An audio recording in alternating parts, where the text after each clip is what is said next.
बिस्मिल्लाहिर्रहमानिर्रहीम। इब्तिदाई रब्बे जलील के बाबरकत नाम से दरूद पाक मोहम्मद मुस्तफ़ा सल्लल्लाहु अलैहि वसल्लम की ज़ात पर रहमत अलैहि। Physics assistant professor of physics government post graduate college Rimiya Khan, physics zone की तरफ से लेक्चर नंबर है 3 chapter number 11 FSc physics first part inter part first, और उसका आर्टिकल है इंटरनल एनर्जी। इंटरनल का लफ्जी मतलब है अंदरूनी और एक्सटर्नल का बैरूनी। हम चैप्टर 4 पढ़ गए हैं, उसमें energy capability of to do work. Energy की दो ही फॉर्म्स है, काइनेटिक एनर्जी और पोटेंशियल एनर्जी। तो अब एक नई एनर्जी आ गई जिसको हम इंटरनल एनर्जी के नाम पे पढ़ रहे हैं, तो फिर इसका मतलब एक एक्सटर्नल एनर्जी भी होनी चाहिए। तो कोई भी बॉडी आप ले लें, वो जिन मॉलिक्यूल पर मुश्तमिल है उनके अंदर काइनेटिक एनर्जी और उनकी पोटेंशियल एनर्जी का जो सम होगा उसको हम इंटरनल एनर्जी कहेंगे। अगर बाहर से कोई एनर्जी मिल रही है तो उसको एक्सटर्नल एनर्जी कही जानी चाहिए। तो इसकी बेसिक डेफिनेशन है sum of all forms of molecular energies of substance is known as internal energy. यानी तमाम किस्म की मॉलिक्यूलर एनर्जी जो होंगी उनका सम मजमुआ जो होगा वो इंटरनल एनर्जी। ये मैथमेटिकल फॉर्मूले की शक्ल में लिखा आई की सम ऑफ ऑल मॉलिक्यूलर एनर्जी। इसको रिप्रेजेंट करते हैं यू से, यू इंटरनल एनर्जी के लिए। तो बेसिकली मॉलिक्यूलर काइनेटिक एनर्जी और मॉलिक्यूलर पोटेंशियल एनर्जी। अगर हम देख रहे हैं थर्मोडायनामिक्स, तो उसके मुताले के लिए द स्टडी ऑफ थर्मोडायनामिक्स में हम अमूमन आइडियल गैस कंसिडर करते हैं। गैसेस दो टाइप की, एक रियल गैस और एक आइडियल गैस। तो आइडियल गैस जो ऑल गैस लॉज हैं, Boyle's law, Charles law, Gay-Lussac law और एवोगाड्रोस लॉ, तमाम लॉज को फॉलो करें एट ऑल कंडीशंस, तो उसको हम कहेंगे आइडियल गैस। और जो रियल में ये होता है कि वो तमाम लॉज एक्चुअली फॉलो नहीं कर रही होती, उनमें डेविएशन होती है। तो हम जब स्टडीज कर रहे हैं तो स्टडीज में आइडियल गैस कंसिडर करते हैं। तो आइडियल गैस की एक और डेफिनेशन है कि ये ऐसे मॉलिक्यूल हैं जो फोर्स एक्सर्ट नहीं करते, जस्ट मैस पॉइंट्स हैं। ऐसे लग रहा है कि जैसे कोई पॉइंट्स हैं, ये फोर्स एक्सर्ट नहीं करते। जब हम ये कहते हैं कि फोर्स एक्सर्ट नहीं हो रही, तो फिर इसका मतलब ये होगा कि इसकी जो मॉलिक्यूलर पोटेंशियल एनर्जी होगी वो जीरो होगी। काइनेटिक एनर्जी मोशन की वजह से होती है और पोटेंशियल एनर्जी फोर्स की वजह से होती है। मसलन हम कह रहे हैं ग्रेविटेशनल फील्ड के अंदर अगर एक बॉडी है उसमें ग्रेविटेशनल फोर्स लग रही है तो ग्रेविटेशनल पोटेंशियल एनर्जी होगी। लेकिन अगर ग्रेविटेशनल फील्ड से बाहर चले जाएं जहाँ पे ग्रेविटेशनल फोर्स ना हो, तो वहाँ पे ग्रेविटेशनल पोटेंशियल एनर्जी नहीं होगी। यानी पोटेंशियल एनर्जी जो है फोर्स की वजह से और काइनेटिक एनर्जी है मोशन की वजह से।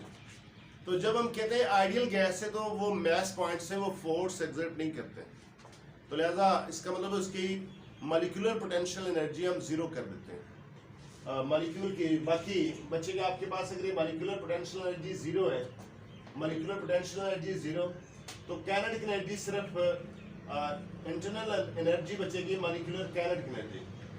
हम एक और एस्पेक्ट इससे पहले पढ़ चुके हैं आइडियल गैस लॉ से, KTG kinetic theory of gases के टेम्परेचर डायरेक्टली प्रोपोर्शनल है एवरेज काइनेटिक एनर्जी।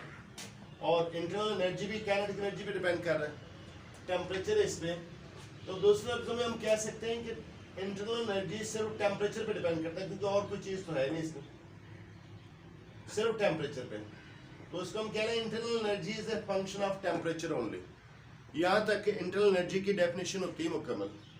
तो फर्दर आया कि हम इंटरनल एनर्जी को इंक्रीज या डिक्रीज कैसे कर सकते हैं, क्योंकि इंटरनल एनर्जी का डिपेंडेंस है टेम्परेचर पर। तो इसका मतलब अगर हम टेम्परेचर किसी तरीके से राइज कर लें, बढ़ा लें, तो इंटरनल एनर्जी बढ़ जाएगी, और अगर टेम्परेचर कम हो जाए तो इंटरनल एनर्जी कम हो जाएगी। तो लिहाजा इसमें internal energy of A system can be increase by changing temperature. और टेम्परेचर कैसे चेंज करेंगे, इसके दो तरीके हैं, एक मैकेनिकली, एक हीट के जरिए। मतलब अगर सपोज करो दोनों हाथों का आप रब कर रहे हो, तो रब करने से क्या होता है कि हाथ गर्म हो जाते हैं, और गर्म होने का मतलब ये एक टेम्परेचर इंक्रीज हुआ। बेसिकली क्या हुआ, जो हमने मैकेनिकल वर्क किया है रगड़ने में, तो फ्रिक्शन की वजह से हीट में बदला, और हीट का मतलब ये कि उसमें टेम्परेचर इंक्रीज हो गया। दूसरे लफ्ज़ हम कह लें कि इंटरनल एनर्जी इंक्रीज होगी, यानी टेम्परेचर इंक्रीज होने से इंटरनल एनर्जी इंक्रीज होगी। मीन्स सर्दियों की मौसम में अगर हम दौड़ लगाते हैं तो हमारा मैकेनिकल वर्क हो रहा है, वो वर्क से हमारा जिस्म गर्म हो जाएगा तो टेम्परेचर इंक्रीज हो जाएगा। कुदरत ने एक बड़ा डायनामिक सिस्टम रखा हुआ है। अगर सपोज कर लें कि टेम्परेचर कम हो रहा है, बॉडी का इंटरनल टेम्परेचर कम हो रहा है, इंटरनल एनर्जी कम हो रही है, तो फिर क्या होगा, हमारे सिस्टम के अंदर शिवरिंग शुरू हो जाएगी, मैकेनिकल वर्क शुरू हो जाएगा। वो मैकेनिकल वर्क से ऑटोमेटिकली टेम्परेचर रेज होगा और हमारी बॉडी नॉर्मल हो जाएगी। तो एक मैकेनिकली हम उसकी एनर्जी को बढ़ा सकते हैं, रब करें तो उससे एनर्जी बढ़ सकती है। दूसरा इसका हीट एनर्जी से, ये हम इसको देख लेते हैं। When two objects are rub together their energy increases because of mechanical work. When an object slides over the surface and come to rest because of frictional forces, mechanical work then is converted into internal energy। वो जिस्म उसका गर्म हो जाएगा क्योंकि mechanical work जो है वो फ्रिक्शन की वजह से उसमें बदल गया। दूसरा, when a substance is heated, हम किसी के जरिए उसको हीट करते हैं, किसी स्टोव पे रख दें, किसी चूल्हे पे रख दें, the energy associated with atoms molecules increase, that is heat is converted into internal energy।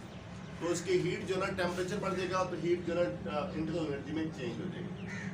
अब अगला जो इसका हिस्सा वो इंटरनल एनर्जी डिस्कस कर रहे हैं।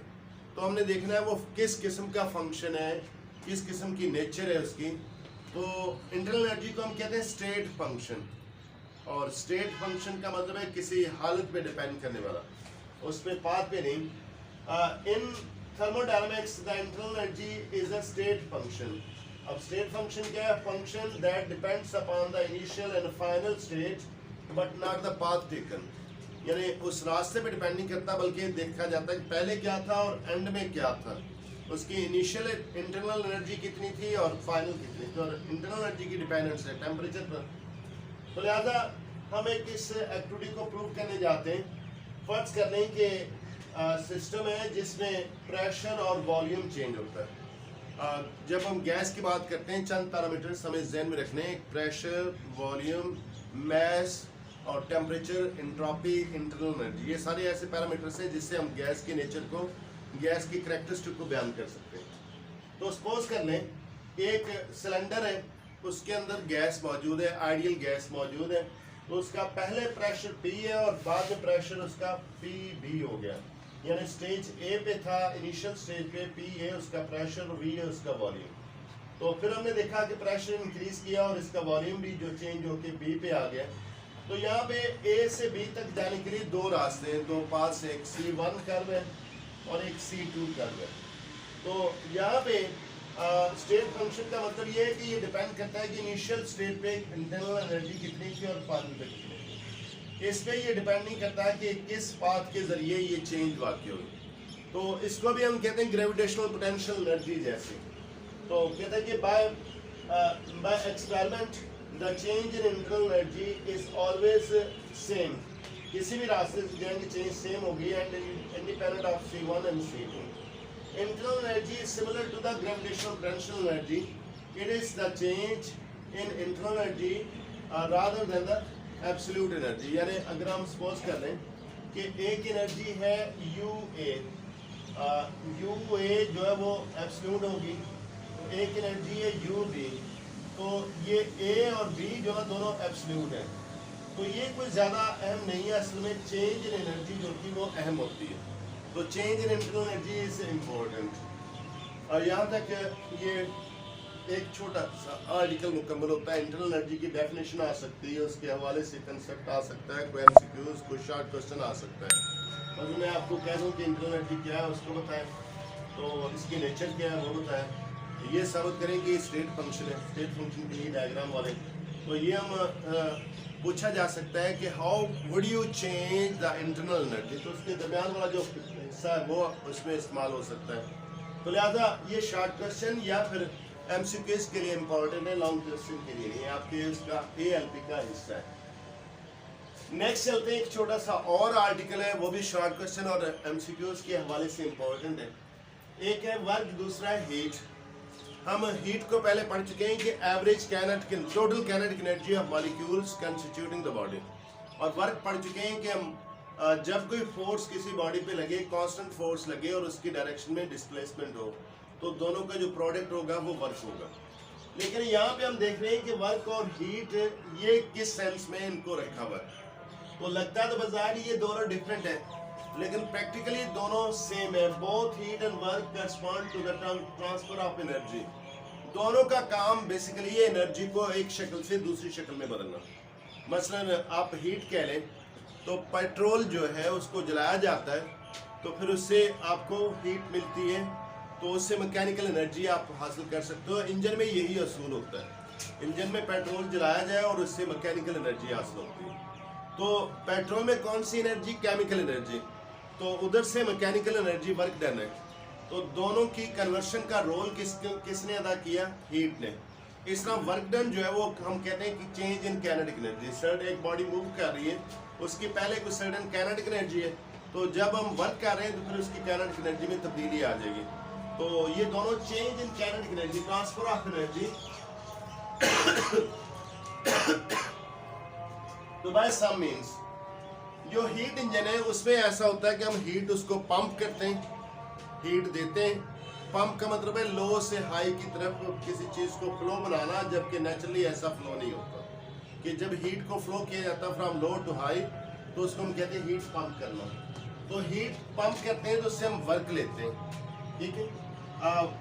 Heat in get work as a positive quantity, यानी जब ये कन्वेंशन है किसी सिस्टम को हीट दी जाएगी तो पॉजिटिव, और उससे अगर वर्क लिया जाएगा तो पॉजिटिव। तो दोनों लिहाज से दोनों पॉजिटिव बन रहे हैं, तो इसलिए हम कहते हैं सेम सेंस। दोनों की सेम सेंस है, इसलिए वर्क और हीट दोनों एक ही चीज है। Work by the system and heat supply to the system is positive. दोनों पॉजिटिव है तो सेम है। अच्छा, अब अगर सपोज करो किसी सिस्टम में आप हीट ऐड कर रहे हैं, मतलब आप समझ लो कि गैस का कंटेनर है या एक सिलेंडर है इंजन का, तो या एक चूल्हा, एक पानी की देगची है, उसके नीचे आप हीट सप्लाई करते हो, तो क्या होगा? तीन पॉसिबिलिटीज होंगी।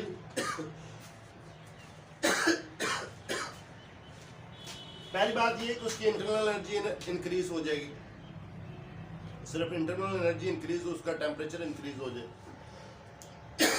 दूसरा उसमें ये पॉसिबिलिटी कि work done by the system हो, लेकिन याद रखना है कि पहले इंटरनल एनर्जी इंक्रीज होगी फिर वर्क डन होगा। तो तीसरा ऐसा भी हो सकता है कि अगर उस सिस्टम की इंटरनल एनर्जी उतनी है जितने से वर्क स्टार्ट हो सकता है, तो फिर सिर्फ वर्क डन ही होगा।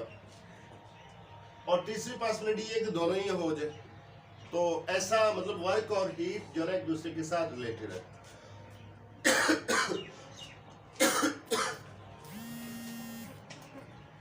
हम वर्क डन की तरफ आते हैं।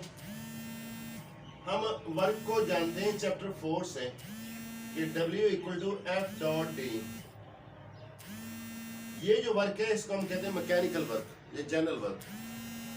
इस तरह मुख्तलिफ फील्ड में जाएंगे तो उनके वर्क के फार्मूले चेंज हो जाएंगे।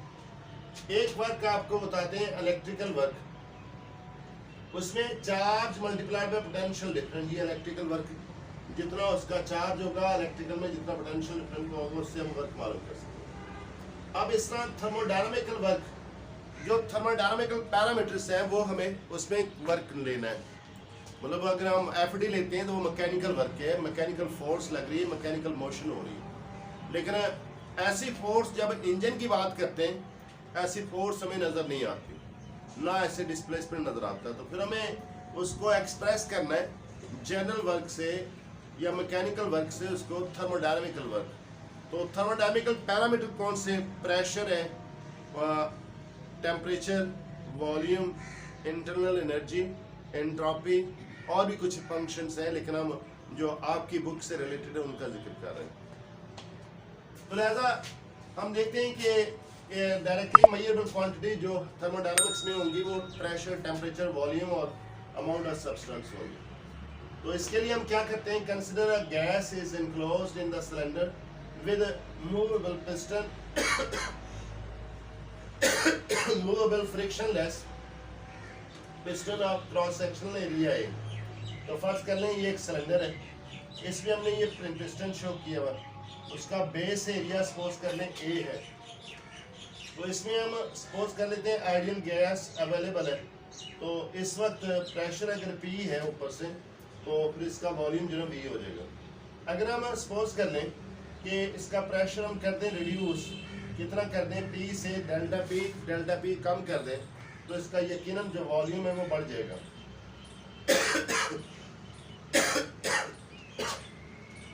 In equilibrium, the system has volume V and pressure P on the walls of cylinder.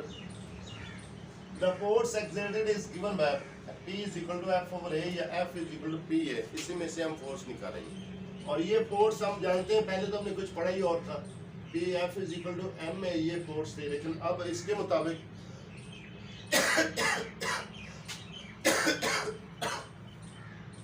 ये आ गया आपके पास फोर्स। अब नेक्स्ट इसका स्टेप है कि consider the gas expands through delta V very slowly due to decrease in pressure delta P। Pressure decrease हुआ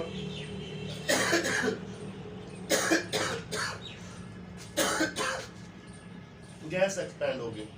तो इसमें अगर पिस्टन पहले यहाँ था, इसको मूव करके इधर ले गए, तो यकीनन इसके बिलो से फोर्स लग रही है, ये per unit area, force per unit area, और फोर्स पर यूनिट एरिया की वजह से इसने इस फोर्स ने यहाँ से लेकर यहाँ तक कुछ डिस्प्लेसमेंट मूव किया। पहले इनिशियल पोजीशन ये थी और ये फाइनल पोजीशन ये होगी।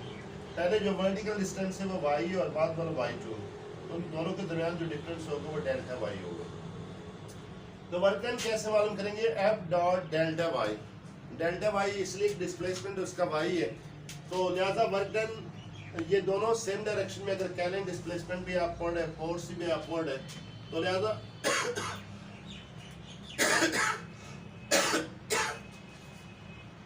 फोर्स की वैल्यू ये आ गई P और डेल्टा y, और A डेल्टा y इकट्ठा कर लें तो ये डेल्टा V बनता है, वॉल्यूम बनता है। जबकि डेल्टा V दो तरह से हम लिख सकते हैं, final volume minus initial volume. पहले जो है इतना सा वॉल्यूम पूरे सिलेंडर का और बाद में इतना हो गया, पहले इतना, तो उन दोनों का डिफरेंस निकालोगे तो डेल्टा V आ जाएगा। तो दूसरे लफ्जों में हम कह रहे हैं कि जितनी उसमें चेंज आए, पहले इतना सा वॉल्यूम फिर इतना सा वॉल्यूम, तो चेंज आ गई ये उसके बराबर है। तो दोनों सूरतों में ये फॉर्मूले में आ सकता है कि चेंज इन वॉल्यूम कितना होगा। अच्छा, यही वर्क डन ग्राफिकली भी मालूम कर सकते हैं PV डायग्राम में। V ले लें अराउंड x एक्सिस और P ले लें अराउंड y एक्सिस। तो इनिशियल वॉल्यूम इसका कुछ था यहाँ से लेकर यहाँ तक, और फाइनल वॉल्यूम हमने इधर से देखा यहाँ चला गया।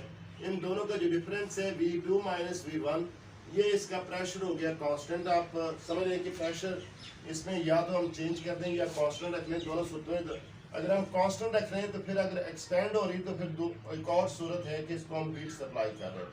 अगर हीट सप्लाई करेंगे तो गैस एक्सपेंड होगी और टेम्परेचर में चेंज आएगी।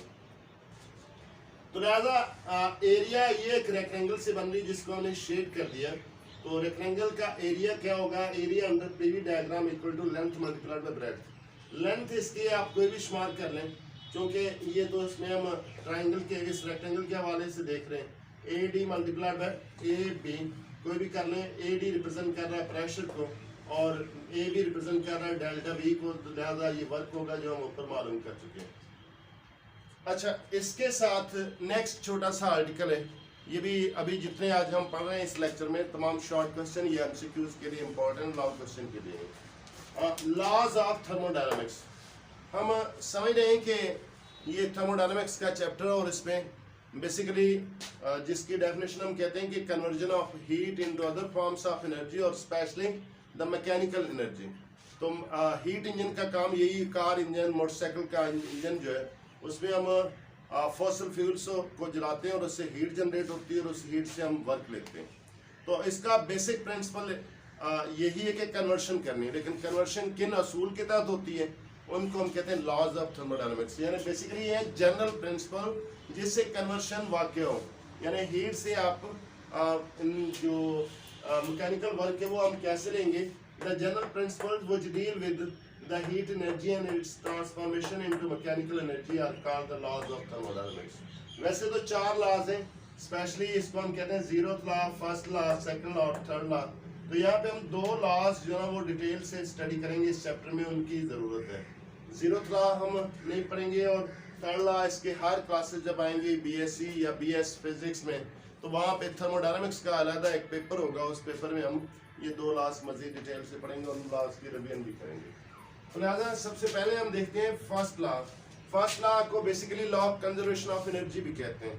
द सिंपलीफाइड जो ना थर्मोडायनामिक्स में या इस ब्रांच में जो law of conservation of energy है वो इसको फर्स्ट लॉ भी कहा जाता है, वैसे कोई और स्पेशल नाम नहीं।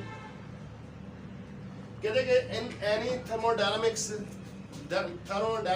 प्रोसेस, कोई भी थर्मोडायनामिक का प्रोसेस हो रहा है तो जब किसी में हम हीट ऐड करते हैं, क्यों आप समझ रहे हैं कि एक कोई सिस्टम है तो एक सिलेंडर है, सिलेंडर में आपके पास गैस अवेलेबल है, इसमें हीट हम दे रहे हैं तो बेसिकली हीट ऐड कर रहे हैं, delta Q amount of heat जब ऐड करते हैं तो उसका रिजल्ट क्या होगा, वो हमें किस तरह इसकी आउटपुट देगा। एक तो इसमें पिस्टन मूव करेगा, मूव करने का मतलब वर्क डन किया। दूसरा, उस मूव करने से पहले इसको हीट अप करेगा, इसका टेम्परेचर इंक्रीज करेगा। एक तो इंटरनल एनर्जी इंक्रीज होगी, दूसरा उसका टेम्परेचर वर्क डन करेगा। तो लिहाजा इसमें हम कहते हैं यानी thermodynamic process when heat Q is added to the system, this energy appears as an increase in the internal energy delta U stored in the system plus the work done by the system on its surrounding। Mathematically हम इसको लिख सकते हैं। तो लिहाजा ये laws of thermodynamics में first law of thermodynamics की जस्ट स्टेटमेंट कोट की और मैथमेटिकल फॉर्म लिखा। अभी ये अगले लेक्चर में हम लेक्चर नंबर 4 में इसको डिटेल से स्टडी करेंगे। आज का लेक्चर शाम को पहुंचा। अल्लाह हम सबका हामी नासर हो। अल्लाह हाफ़िज़।